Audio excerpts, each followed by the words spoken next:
The Dad. Rock and roll!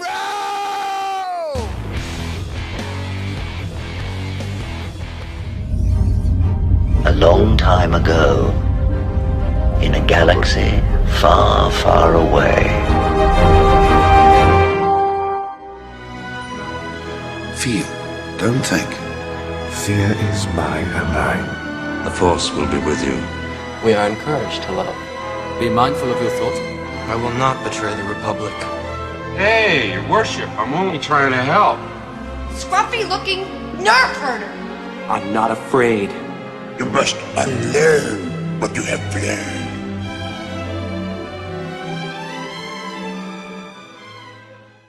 So, yesterday, people were talking about the Empire Magazine article, the latest one about Mando and Grogu, and Sigourney Weaver was interviewed, as well as Jon Favreau.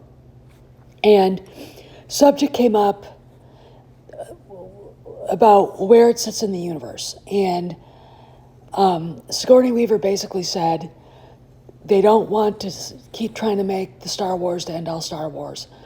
They want it to exist in the universe as part of the story, right? Okay, so they've abandoned we can beat George, right? And I still think George's part of it. Then I talked to Jon Favreau, and you guys all remember that the rumors were that they had taken Mandalorian Season 4 and reworked it into a film. And Favreau basically corrected that rumor.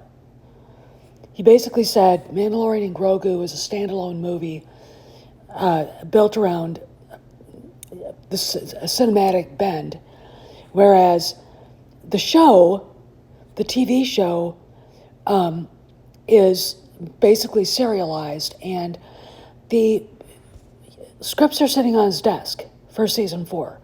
So if Mandalorian and Grogu does well, we can hope maybe lightning will strike in several different places at once, and half the YouTube community will be down for like the next year. If it does well, the movie, then we will get a Season 4. Now, the movie's attached to Ahsoka, right?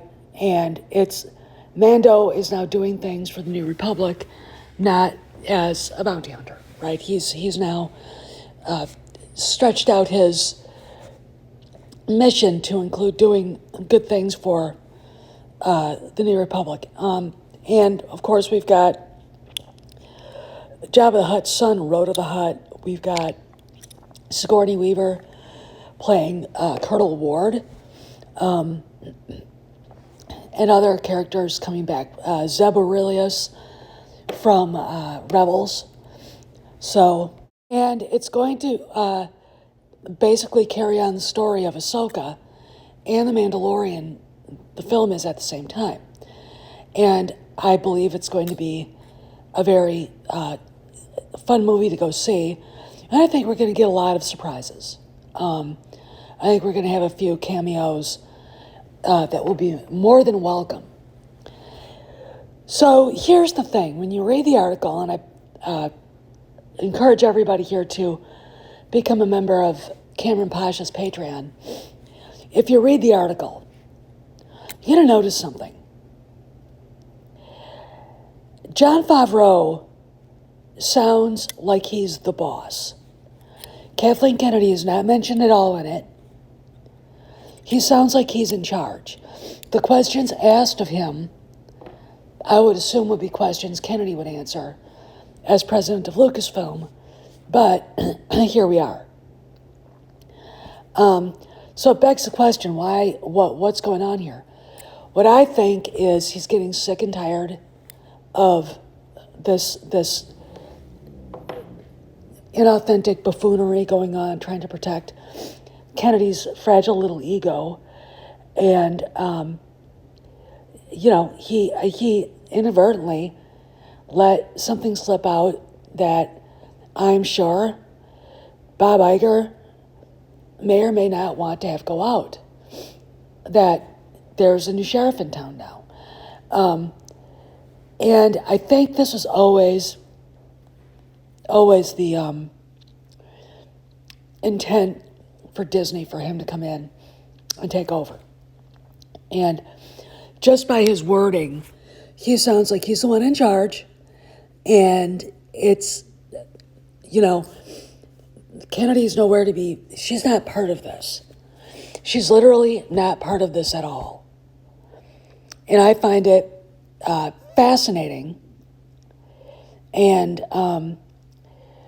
this also kind of adds to the chatter about the Ray movie never happening now, and the Kyle Ron movie that they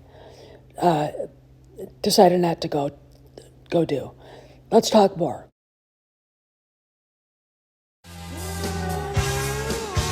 Dear Mr. Vernon,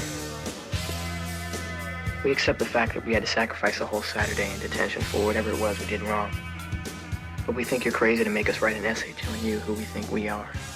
And you see us as you want to see us. In the simplest terms, with the most convenient definitions. But what we found out is that each one of us is a brain, and an athlete, and a basket case, a princess, and a criminal. Does that answer your question? Sincerely yours, The Breakfast Club. Don't you forget about me. I'm going to break in here and make sure that everybody out there realizes he is so significantly important to this next film. You have no idea. Well, that's good to hear. Mr. Modesty. But I realized that. So we can assume that the change of guard at Lucasfilm has happened. They just haven't told anybody yet. Kennedy is still listed as president of Lucasfilm. I've always called her the alleged president of Lucasfilm, but they've gone without her. Let's just put it this way. I don't believe in my heart of hearts that she would have ever allowed Mando and Grogu to be made. She shows up for Starfighter announcing that, but she's going to have her name as executive producer on Mando and Grogu too.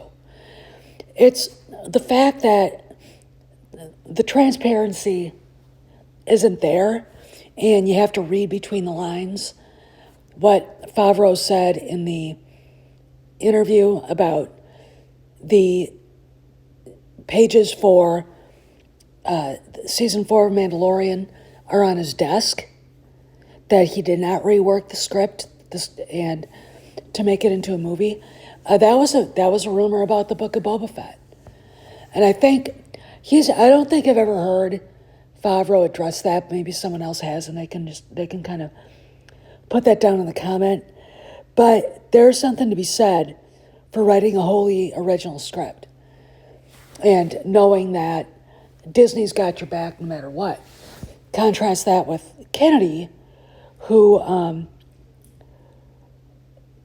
tinkered and caused mayhem on the set of the Book of Boba Fett.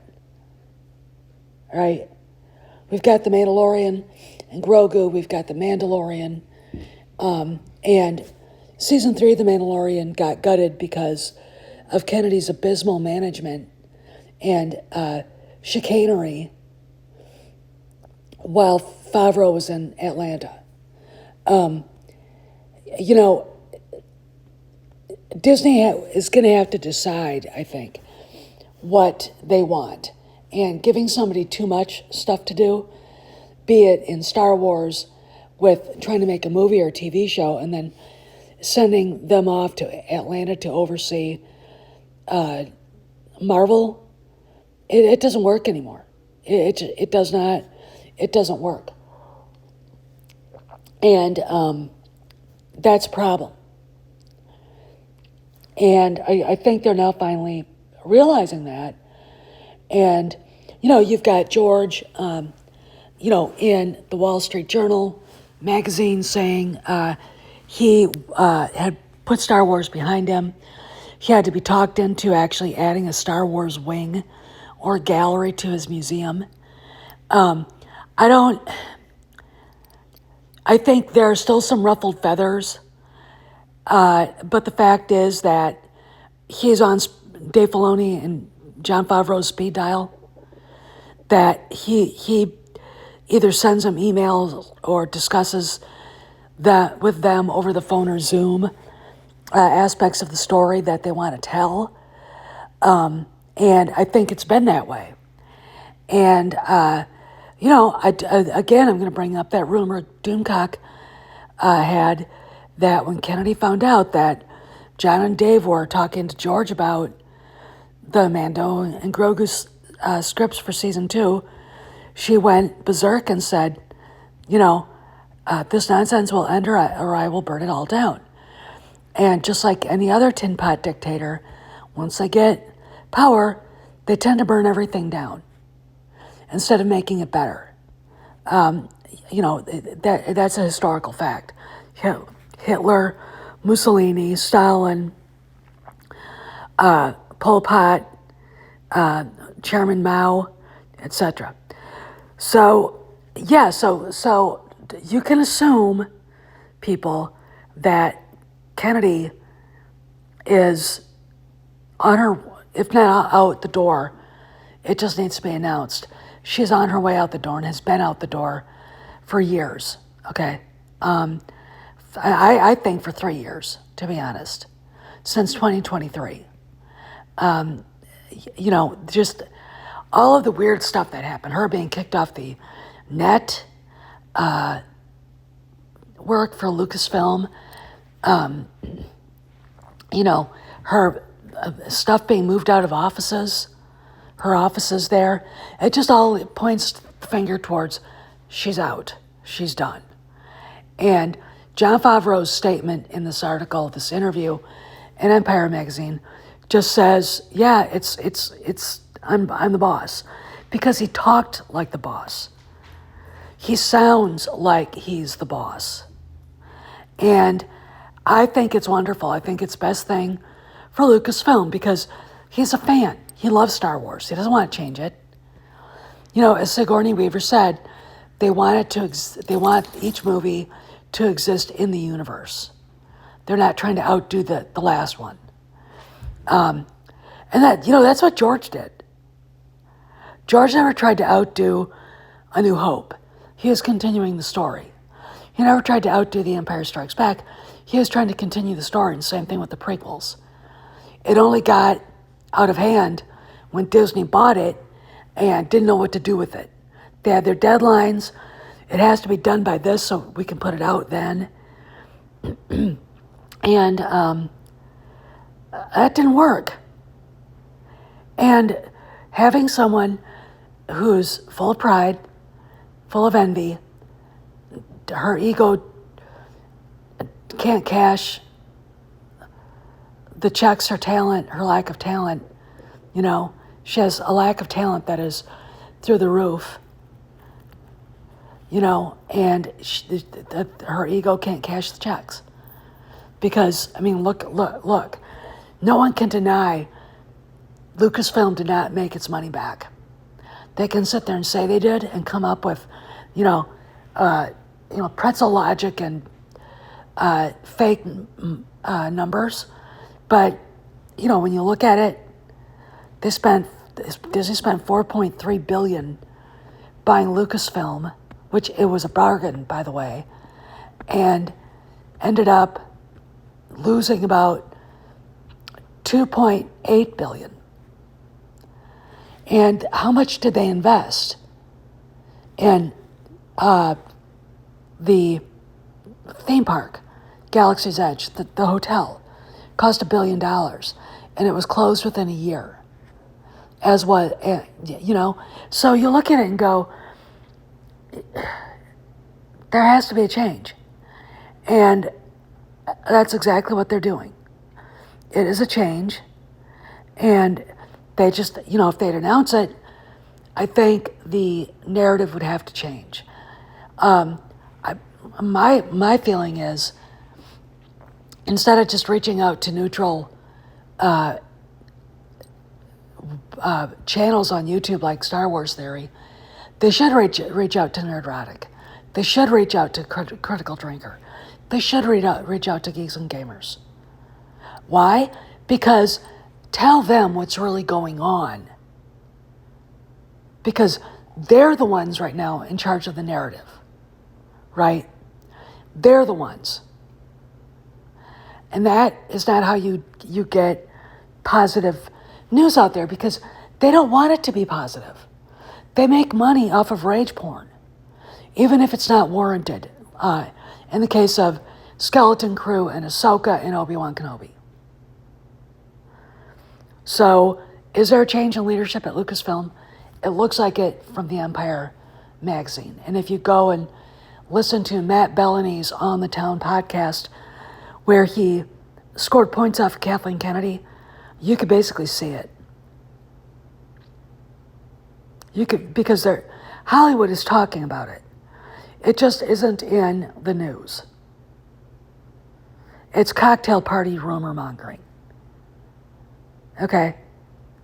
But hopefully soon, as we get closer to the end of the year, announcements will be made or something will slip, and a piece of evidence will come out to say all of what I've been saying is true.